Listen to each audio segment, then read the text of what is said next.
Hello everyone, আসসালামু আলাইকুম। Welcome করছি আমার নতুন আরেকটি ব্লগ দেখার জন্য। আজকে আমি সন্ধ্যায় খুব সহজেই কি মজাদার রেসিপি তৈরি করব সেটাই আপনাদের দেখাবো। আমি খুব সহজেই দ্রুতভাবে ঘরোয়া কিছু চিজ ভেজে নিয়েছি এখানে, যেটা বাচ্চাদের অনেক বেশি পছন্দের। আর আমার আগে থেকে তৈরি করা ফ্রোজেন কিছু কাবাব ছিল, সেটাই আমি বের করে রেখে দিয়েছি। এগুলো আমি ফ্রোজেন করে ফ্রিজে রেখে দিয়েছিলাম যেন ঝটপট খুব দ্রুত বাচ্চাদের ভেজে দেওয়া যায়।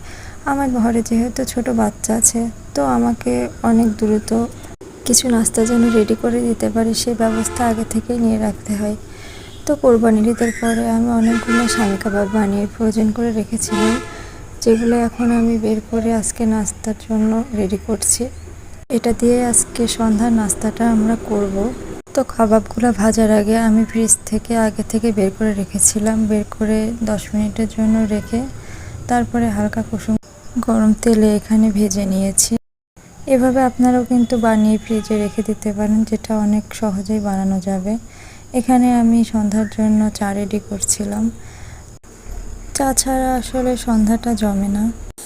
সন্ধ্যায় 1 কাপ চা খেলে আসলে সারাদিনের অনেকটাই ক্লান্তি দূর হয়ে যায়, মাথাটা অনেক ফ্রেশ থাকে এবং অনেক ভালো লাগে। আপনারা আমার মতো কে কী চা প্রেমী আছেন অবশ্যই কমেন্টসে জানাবেন। আমার বাসায় যেহেতু গুঁড়া দুধের চা সবাই অনেক পছন্দ করে, তো আমি এখানে গুঁড়া দুধ দিয়ে চাটা বানিয়ে নিচ্ছিলাম।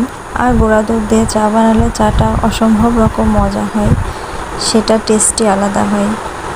তো আমার চা বানানো হয়ে গেছে, এখানে আমি পরিবেশন করছি। সন্ধ্যায় আমাদের এই তো আজকের নাস্তা ছিল। এখানে আমি চায়ের সাথে কিছু বিস্কিটও নিয়ে নিয়েছিলাম। চায়ের সাথে বিস্কিটটা খেলে ভালো লাগে অনেক। আমার সন্ধ্যার আয়োজনে এই ছিল আজকের নাস্তা। তো ভিডিওটি কেমন লাগলো সবাই অবশ্যই জানাবেন। আজ আর বাড়াবো না, সবাই ভালো থাকবেন। আল্লাহ হাফেজ।